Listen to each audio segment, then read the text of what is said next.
So, thank you for joining me out here on this beautiful afternoon, talking about a difficult issue, but a useful issue to understand. I'm talking about the trauma reactions of the outward or extroverted variety, and these are fight and flight. So, you'd be well familiar by now with fight, flight, freeze, please. And the first two of these are outward directed reactions. Now, the first thing I want to remind you of is that these reactions are automatic. We don't choose this. This is our subconscious body mind just going in on autopilot, reacting to a threat in whatever way gives us the best chance of survival. It can be messy, it can be out of proportion, it can be, grossly inadequate in the situation, but our primitive subconscious body mind is just giving us the best chances of survival. Now, these two forms of outward reaction, think of it as extroverted, outward directed defenses, can have nothing to do with the present situation. Remember, we can be triggered, we can be activated, we can be triggered into a situation that regresses us back to a very early trauma. And so we're reacting to the situation now as if we're back at that time, which could be a long, long time ago. And this is why when we're triggered, it can be so out of proportion, it can be so inappropriate. And with these outward forms, we can go to fight, go to aggression, go to attack on someone who's really completely innocent in terms of the greater issue. They might have triggered us, they might be responsible for a small fraction of our upset, but if we're triggered, that's on us. And so these outward trauma reactions, these automatic primitive ways of defending ourselves that are extroverted in direction, can be so destructive, so damaging to relationships, with partners, with children, with other people, at work, just out in the random public domain. Think car, road rage, think of that sort of situation. Completely anonymous, innocent people, and all this old energy can come out and get directed on some innocent party. So we really need to know about this stuff, hey?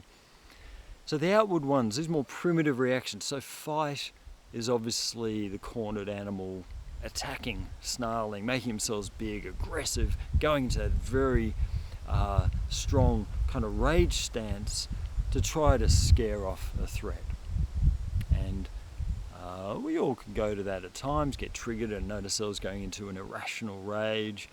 Some people who may have less impulse control or self-awareness can act this out, and unfortunately we see this happening in society where people are acting out in very destructive ways. But it comes from this primitive reaction, and maybe the trauma is very real, very significant. It could be very early in life, but if we're going into that attack stance, other people tend to wear it. If we're not owning it, someone else is wearing it, as I often say to clients. Flight is also an outward expression, isn't it? So we go into that trauma reaction and we want to run. We want to move. We want to get away. We want to run as fast as we can from the wild animal or the threat or whatever the problem is. Now, what happens with that energy too is that often we cannot run. Maybe if we're a child, we literally can't run. If we're a baby, we physically can't run. Maybe we're in a situation where we're too little to run. It's like the child who wants to leave home, runs away from home, and they might get 2 doors down the street to a friendly neighbour. But to run, that energy is often stifled. We can't express it. And so as adults, that running energy can be a reaction where we just leave, we drop everything, we just ghost someone. Maybe it's a situation, a relationship where we just retreat, or it could be a social situation, it could be any situation where we just flee. I certainly can relate to this in myself, where there's a strong desire just to disappear. And perhaps we've done that. Perhaps we've just packed up and left. Perhaps we've just jumped in the car and gone. That could be just for an hour, that might be for days. Some people go pretty hardcore with that, and they might just leave everything behind and go overseas or something quite dramatic. So if you think of it as that trauma reaction, once again, it's another strong reason why we really need to do our inner work, our trauma survivor to soul warrior journey, because if we don't know what's in us, if we're not dealing with it at its root cause, that energy can drive us into flight reaction as well as fight reaction that can be very destructive to relationships, very destructive to our own life, our own setup or whatever we've got going in our life.